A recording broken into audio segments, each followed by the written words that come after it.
Currently, I live with my parents, which might make finding affordable housing seem more straightforward for others. This notion became particularly evident when I realized that the person I once thought would bring joy into my life, my husband, was actually exploiting me. The betrayal wasn't limited to him. His parents' role in it left me speechless, as they were oblivious to their son's behavior. I started questioning who would cover expenses if they removed me from their lives, leading me to conclude that preserving family ties with them was pointless.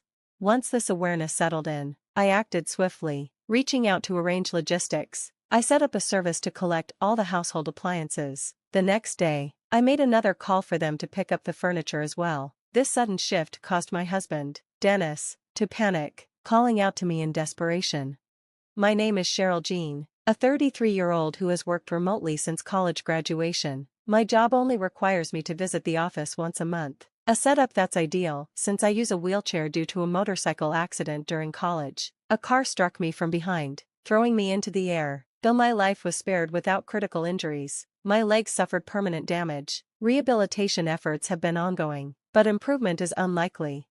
For a long while, I assumed my disability meant a solitary life. However, I eventually yearned for companionship and marriage. Through friends, I met Dennis on a blind date. 3 years older than me, Dennis appeared youthful and immediately intrigued me with his openness. He asked direct questions about my condition and daily life, which felt refreshing. His genuine interest led us to begin dating, and soon we were a couple. His proposal 8 months later filled me with happiness.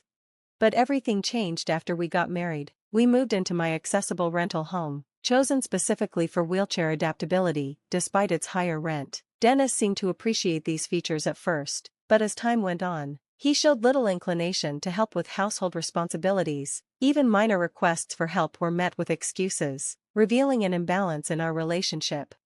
This story reflects my journey of confronting personal and relational hardships, marked by moments of realization and decisive action amidst betrayal and adversity. Living with my disability, I'd created a system for independence, though everything takes more time. When I lived alone, a caregiver came twice a week to assist with bathing, and I managed by myself otherwise. I had hoped Dennis would help to make things easier, but after moving in, he dismissed the caregiver as an unnecessary expense, saying I could manage alone. Adapting to this new reality brought further difficulties. The bathroom, built for accessibility, became an obstacle course after Dennis used it. He'd leave the bath bucket out and shampoo bottles on the floor, complicating my routine. Despite repeated requests to be more mindful, Dennis shrugged it off, asserting that the house's layout should accommodate my needs. His indifference was disheartening, especially as the house was carefully chosen to suit my wheelchair requirements. Dennis initially admired the home, including the electronics and furniture I had invested in, but his comments on the accessibility features hinted at his underlying resentment. I began to realize Dennis's decision to marry me was more about the comforts my home offered and less about any genuine feelings. This recognition was reinforced by noticing his behavior during our dating phase. He was unemployed, often out partying, and growing financially dependent on me. I reached out to his mother, hoping for support, but she defended Dennis, claiming he needed a break and was simply adjusting. Left feeling isolated with my parents gone, confiding in friends didn't help either. They minimized my struggles, remarking that they envied my issues without grasping the weight of them. Dennis's careless attitude toward my discussions with his mother only further displayed his lack of responsibility and deepened the strain on our marriage. Although there was love at some point, recognizing I was being exploited was a painful awakening. Whenever Dennis was disappointed, he would disappear, only to return intoxicated in the early hours, disturbing the peace. "I'm back, love," he'd announce loudly, unmindful of the quiet surrounding us. "Dennis, please keep it down, you'll wake the neighbors," I'd whisper, only to receive a slurred, "Don't tell me what to do." In his drunken state, he was unreachable, leaving me to silently endure his behavior. My patience was running thin, yet the fear of being alone made leaving feel equally daunting. Then came a drastic turn. Dennis unexpectedly announced his plan. "My parents are moving in with us," Dennis declared, as if his decision was set in stone, leaving me in stunned silence. While I could understand his wish to be close to his parents, they were in perfect health and comfortably settled in their own home. Why disrupt our small but functional space to accommodate them? When I voiced my concerns, he dismissed me as selfish, unable to see how impractical it was to squeeze 4 adults into a space designed for 2. particularly considering my need for quiet for work and the extra time I required for daily tasks due to my disability. Dennis moved quickly, brushing aside my reservations. By the weekend, his parents were over, and I quickly realized their stay was already arranged, with discussions of the move in full swing, and without my input. Then came the final blow. Dennis suggested I move into a care facility to free up space. "It's for the best," he said dismissively. "They'll handle everything there." That was a slap in the face. The realization that he intended to uproot me, not his parents, from my own home. His suggestion that he would visit when he could made the message all too clear. He was ready to cast me aside. Shocked, I asked, "Am I just someone to discard?" Dennis's response cut deep, with chilling detachment. He said, "When did I ever say I loved you, Cheryl?" His words pulled away the final veil, revealing his manipulation and complete lack of genuine care for me. Facing this painful truth, I had to admit I'd let things slide too far. But what he said next was beyond anything I could have anticipated. Dennis planned to keep the house for himself and his parents, essentially pushing me to the outskirts of his life. His parents, instead of questioning this audacious plan, seemed oddly entertained. I realized then that perhaps my home had been their target from the start, well before Dennis and I had even exchanged vows. The rapid pace of events was overwhelming, but I knew I had to take control. "Please leave," I managed to say, signaling not only my desire for them to exit my home but also my life. Dennis's anger at my refusal to comply, and his loyalty to his parents over me, underscored how far our marriage had drifted from any sense of partnership. It was time to stand up for myself, even if it meant embracing an uncertain future. Dennis's reaction to my resolve revealed the truth about his priorities. It made me wonder why he couldn't provide his parents with a home or support them himself. Why claim mine? Frustration surged within me, feeling as if my mind was a blaze of resentment. His mother tried to de-escalate, suggesting their visit was merely a tour, but their casual comments about the house's amenities and their assumption that they would move in spoke volumes.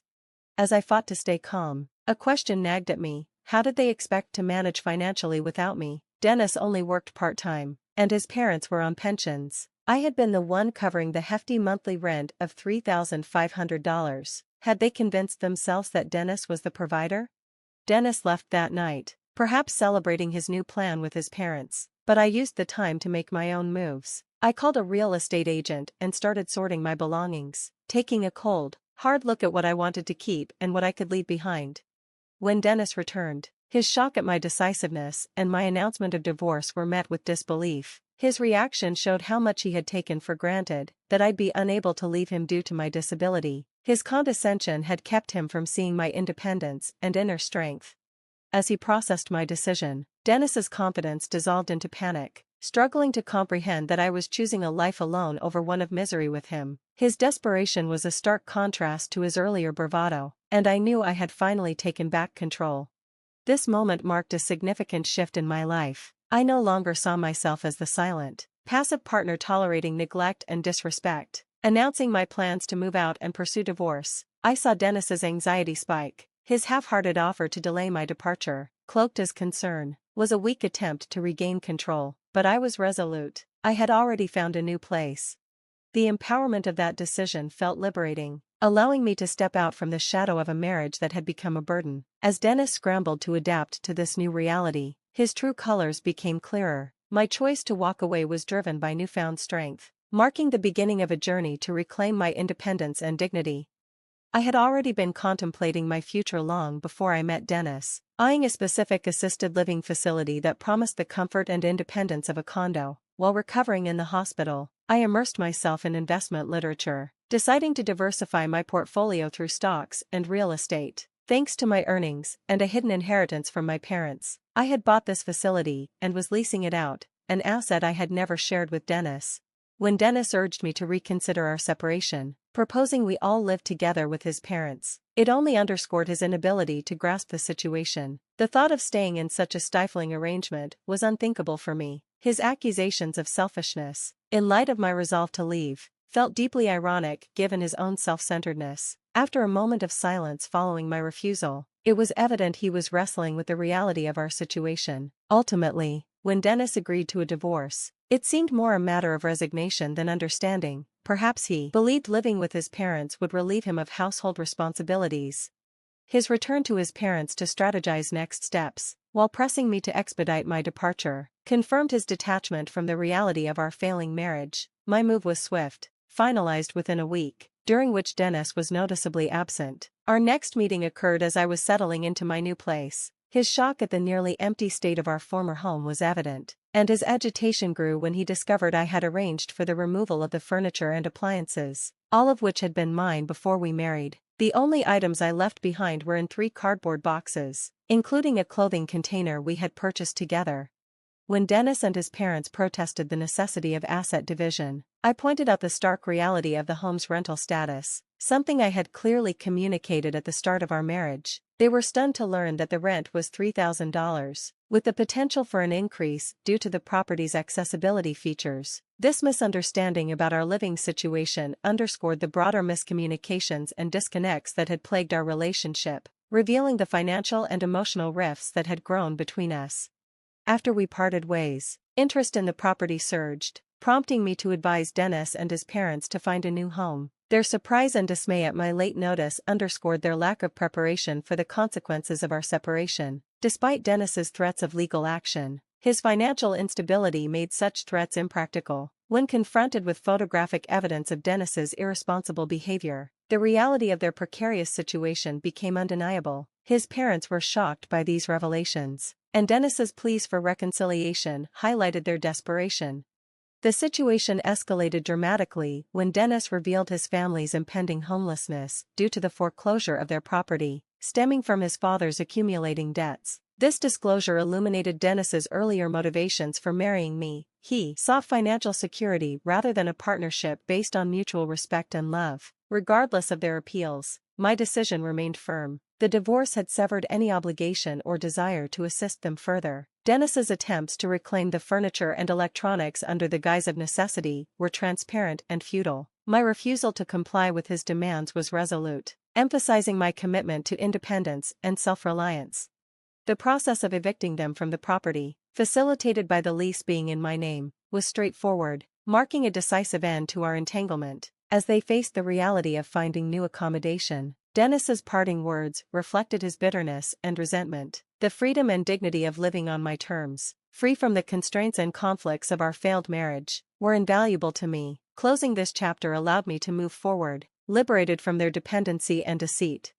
After separating from Dennis and his parents, I transitioned to a new life at a luxury assisted living facility that I had purchased with my savings and investment returns. Contrary to Dennis's derisive assumptions, this place was a haven of luxury and convenience. Valued at $3 million, it provided an ideal blend of independence and support, with medical professionals and assistants readily available in a living space that offered the privacy and comfort of an apartment, complete with 3 bedrooms for families or couples.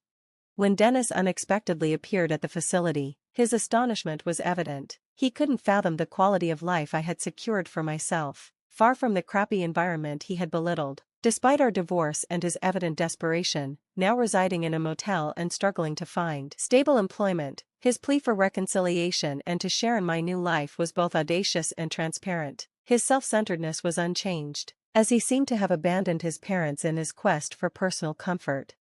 In anticipation of Dennis's potential visit, whether to gloat over what he assumed would be my misfortune or to seek assistance, I had the backing of the facility's residents. They played a vital role in showcasing the reality of his situation, observing our interaction with a mixture of curiosity and pity, which further highlighted the absurdity of his actions. Under the community's watchful eyes, Dennis's embarrassment led him to retreat, likely for good. This encounter reaffirmed my decision to cut ties and embrace the new life I had cultivated. Meanwhile, encountering Dennis's parents working in modest jobs only emphasized the stark contrast between our paths since the divorce. Despite their circumstances, I chose to focus on the vibrant community I had joined, hosting gatherings and fostering friendships, particularly with those who shared similar mobility challenges. This environment not only provided a supportive community but also encouraged my personal growth, including attending physical therapy sessions to enhance my mobility. My life now stands as a testament to independence, resilience, and the pursuit of happiness, far removed from the turmoil and dependency of my past with Dennis. Thanks for watching, and I'll see you again in the next video. Stay amazed.